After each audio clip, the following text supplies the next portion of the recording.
I've got this 2006 Colorado here. It's here for a few different issues, but mainly the check engine light's on, and the guy wants to be able to pass emissions, if that's even possible. So I went ahead and checked the codes, and we got a few different codes here. Some of these look like they're just repeating. So we have a Bank 1 Sensor 2 heater control circuit. Let's see, where else? We have a engine misfire detected, no specific cylinder, just basically like random. Then we have a evap large leak detected, and then a loss of communication with the EBCM. So here's the thing, this is just a report. Okay, I just captured all this data while the engine was running. The fuel trims are like negative 15-20%, and sometimes the car runs okay, but other times it just starts misfiring real bad. And so you got to try to put two and two together. The purge valve on these things is located down here. You got to go like through the wheel well. It's a pain in the butt to get to, but it's a common failure point for the evap system. So anyway, we have a large leak detected, and we have really large negative fuel trims. If I had to point my finger at something, shoot the parts cannon, I would go for that purge valve. I want to say it's probably being stuck open. That's what's causing our negative fuel trims, and that's what's causing our large evap leak. I'm just basically trying to put together a list. I wanted to check the spark plugs and see what they look like in case they need replacing, so I could add them onto the list. And here's one of them I took out. I think that's cylinder number 2, and it's not the worst thing I've seen. So it doesn't look like it's been in here forever. This car does not get any maintenance. This car gets fixed whatever is broken. So just drive it till the wheels fall off, and when something breaks, fix that one problem and keep on going.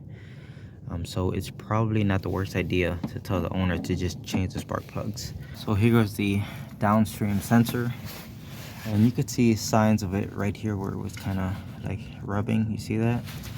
I looked for any opens, and I really don't see any at the moment with a little bit that I've been digging. But one thing I did notice is you see the back of the sensor, how it's covered in oil. Yeah, that's not good for oxygen sensors.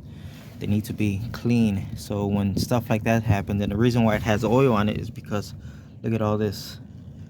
Obviously transfer case fluid or differential, yeah, transfer case fluid is leaking and flinging out everywhere, and it's getting on that sensor. So honestly guys, you know, it's pretty safe to assume that this thing just needs a oxygen sensor. And I'm gonna go on Rock Auto's website and see if I could find this hose, because you can see this one looks dry rotted. It's definitely seen better days. It looks like someone has electrical tape wrapped around it and then a clamp. I was able to find that hose, and this is all OEM parts I'm talking about. So OEM hose, downstream oxygen sensor, the purge valve, the spark plugs, all OEM equipment for 140 shipped. That's not bad, honestly. So the owner is talking about going to Advanced Auto because he knows someone there could get like a discount, and I'm gonna try to talk him out of it, only because you can't go wrong with the OEM parts. It's a few days later. We are back with this Colorado. We have new spark plugs, purge valve, downstream oxygen sensor, and that hose for the air intake. So that's about it. Let's go ahead and get started on this thing. And guys, I'm not in the mood today. It's Friday. It's cold out here. I thought I was done for a day, and then the owner calls me, "Hey, can I bring my truck over? I need it by Sunday." And I'm not gonna start to rant on this because it's anyway.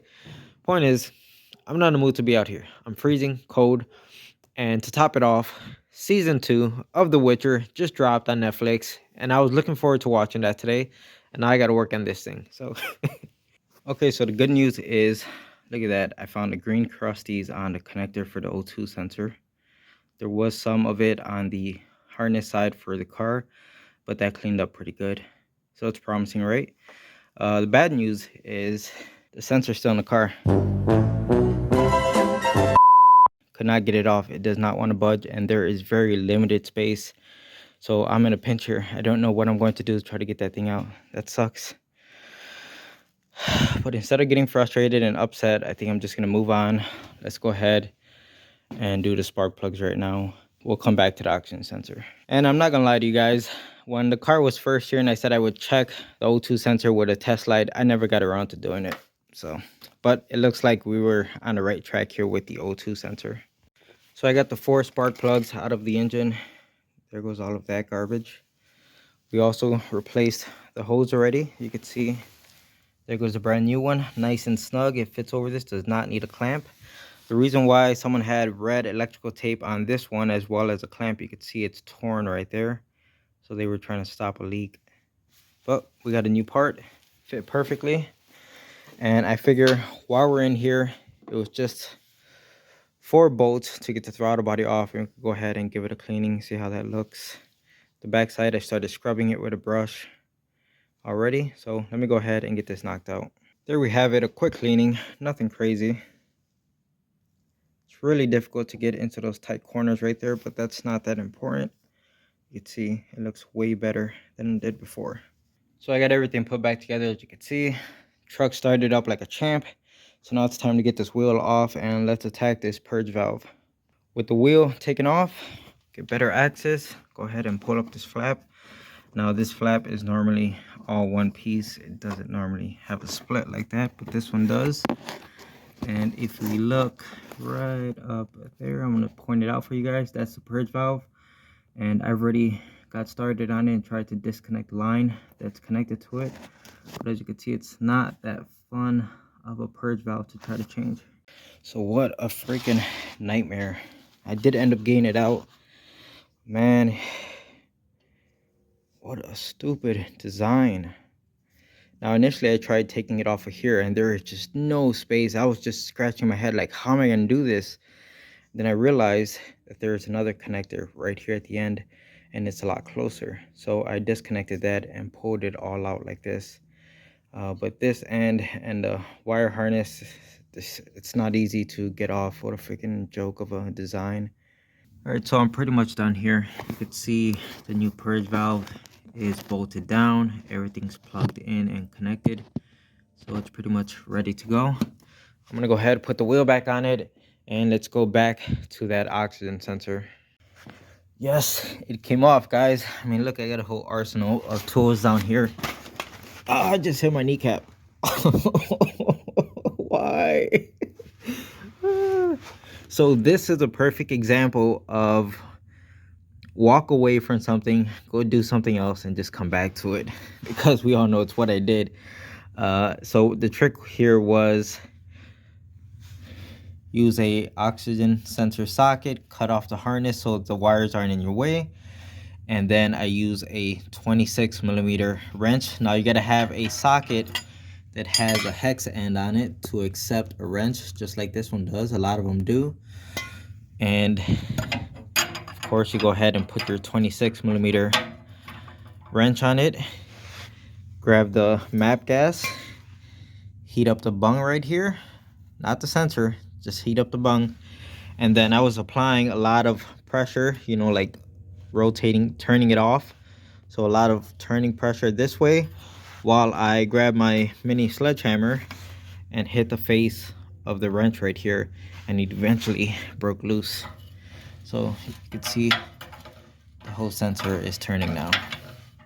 So let me go ahead, get all my tools out of here and just spin the sensor out. It seems like my socket is kind of stuck to the sensor. Hopefully I have enough clearance to get this out of here with my socket still on there. Why does everything on this truck suck?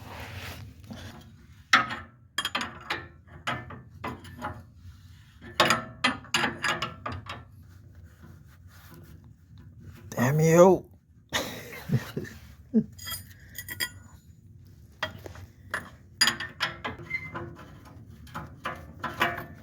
Boom. Everything is pretty much ready to go. I got the battery reconnected. I'm gonna go ahead and check for codes if there are any. Let's go ahead and delete them. Probably not, because I had the battery disconnected. Just about 7 p.m. as you can see right there. That leaves me plenty of time to go in the house and watch Witcher.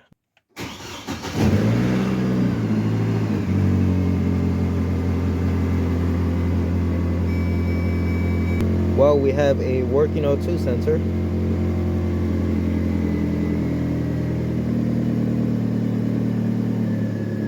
let's just go back to here. You can see downstream, sensor 2.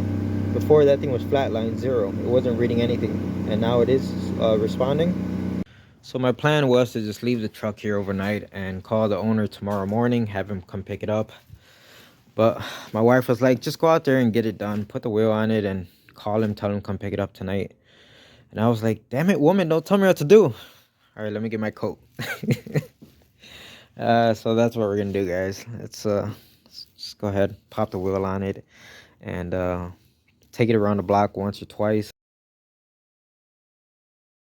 So I ended up getting one of those Chinese diesel heaters. And yes, I know it's a mess. There's leaves right there, and I got to clean all that stuff up. I just set this up right now. It's late. I just want to get it working and make sure everything's going to work and make sure I get the setup right.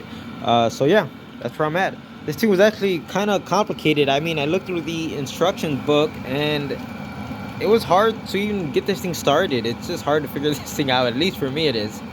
And I don't know how to set this thing over from Celsius to Fahrenheit. So it is what it is.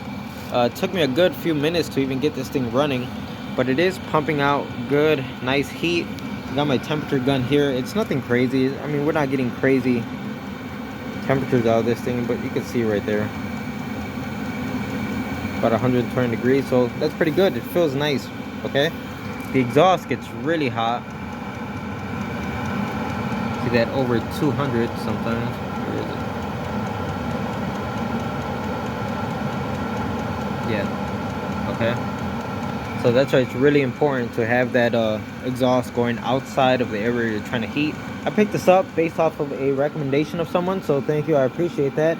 It runs off of diesel, so I ended up having to go out and buy a 5-gallon diesel tank, so I got that filled up right now.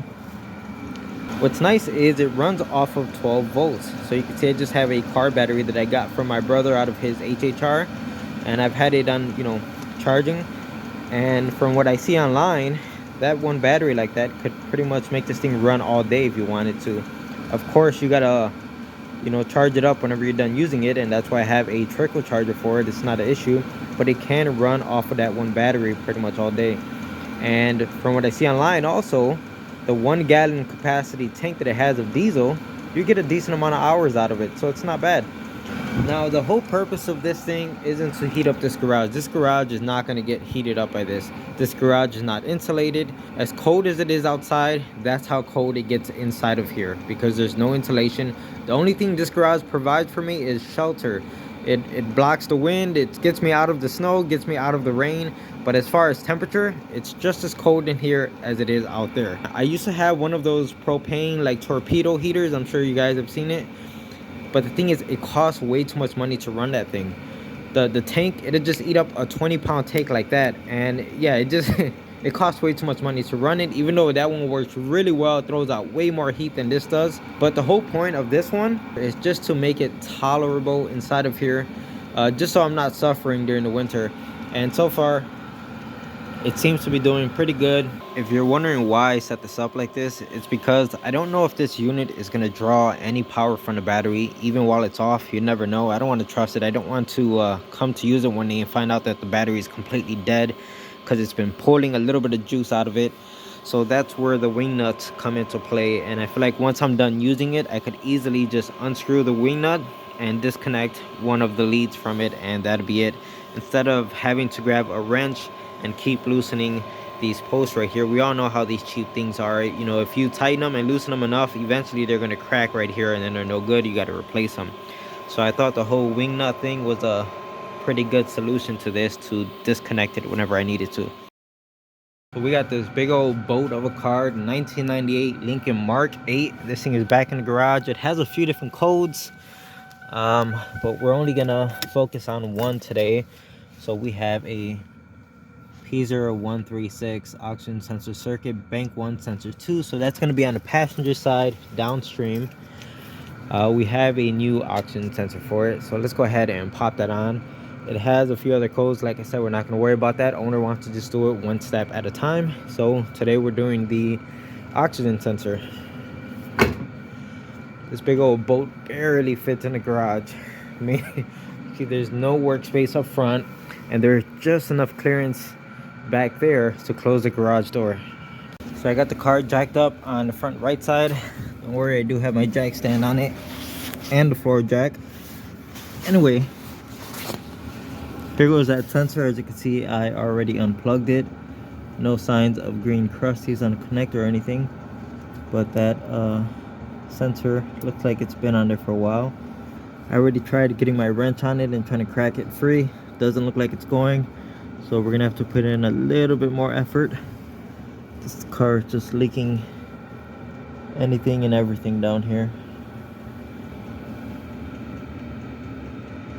So I've only been in the garage maybe about 10 minutes and it feels nice inside of here. It feels like I don't feel like I'm freezing.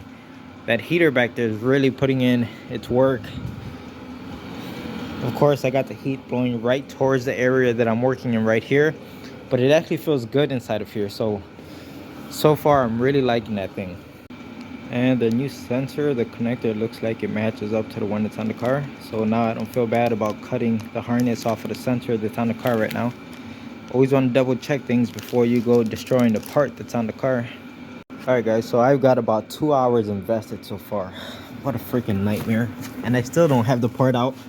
You can see I got my inductive heater down here, all kinds of various tools, the map gas, air hammer, clamps. I've been trying all kinds of stuff, okay? And so far the only thing that's left of the oxygen sensor is the actual like nut piece, because yeah, this piece, it's gone. Wires are gone. So that's where I'm at. And as you can see, I managed to get a short socket on there and my 1/2 inch ratchet, which is pretty long. And I'm just at a point where I'm heating up the actual exhaust with the map gas and I'm trying to break it free. And I think I just got it to move. It just buzzed a little bit. So I'm gonna try to work it back and forth and use penetrating oil and hopefully it'll come out. But yeah, like I said, I haven't looked at the time, but it feels like I've got at least 2 hours invested in this so far. It does look like it's moving just a hair. I gotta heat up the exhaust just for it to move a millimeter. I could feel it moving, and I just gotta keep repeating that process. Heat it up, move it, heat it up, move it. And it sucks because you can see how rotted away this car is. So every time I bump into this, I got rust falling in my face and all over me. It's not a pleasant experience, guys. Work on cars, they said. It'll be fun, they said. Plenty of penetrating fluid, and I am literally getting one click out of the ratchet every single time. That's all I'm getting, guys. But it is moving. It's coming out, and what I did was I even tightened it back up again. Situations like this, don't go full retard and just try to extract it the very first go. You want to move it out a little bit, push it back in, move it out, push it back in, and so on. And that's what I did, and it seems to be coming out now, just one click at a time. So I'm still working on that O2 sensor. It's coming out slowly, but I just want to show you guys how the heater's doing. So if you see that temperature, we are at about what, 54, 55 degrees. I checked my phone right now, and where I'm at right now, the temperature outside is 34 degrees. And the heater has gotten it up to 55, and that's all I'm asking, guys. This 55 temperature is with me putting the heater on medium because it got too hot in here. You can see I had to take off my jacket. There goes my jacket right there. I got way too hot in here. And also I had to step outside twice since I've been working on this car. That means I had to open up this garage door twice, and all the heat just kind of goes right out as soon as that garage door opens up. So with opening the door twice and lowering the heater down to medium because it just got too hot, we're at 55, even though it's 34 outside. Guys, that's all I'm asking out of this heater, and I think it's working perfectly. I'm really happy with it so far. At this moment, it's just a matter of how long will it last, you know what I mean? So at the moment, I turned it off because I know it won't be much longer before I'm done with this O2 sensor job. So there's no reason to keep running it. It feels more than comfortable inside of here. Yes, it came out, and it looks like it came out decent. It doesn't look like it pulled the threads. I may have to run some sort of a thread chaser inside of there if I can.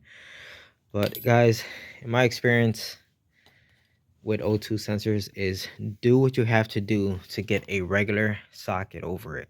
That's your best bet.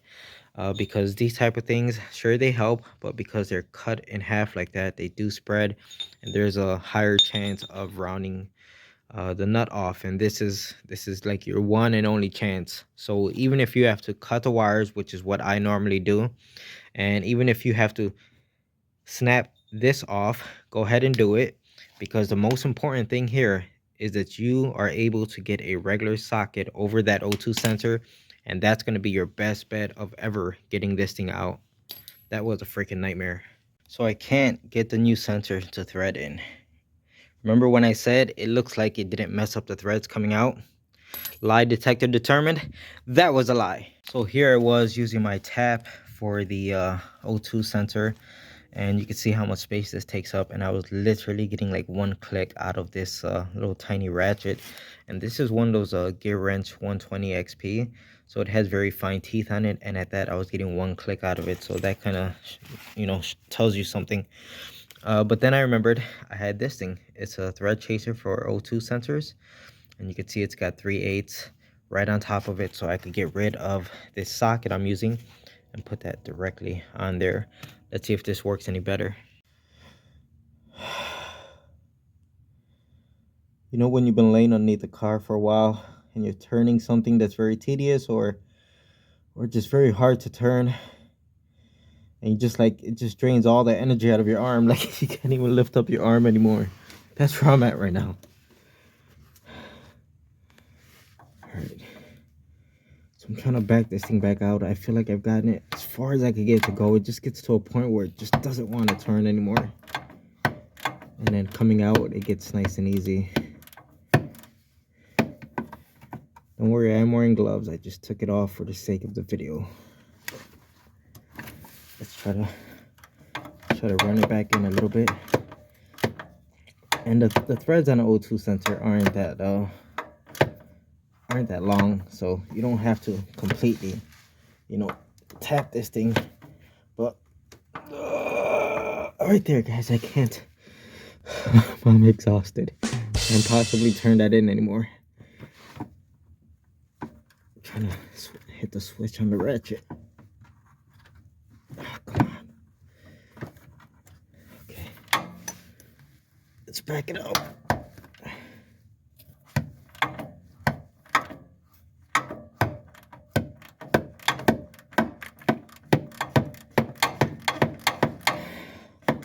Like, even this is hard to do. I'm just so tired. Oh my goodness.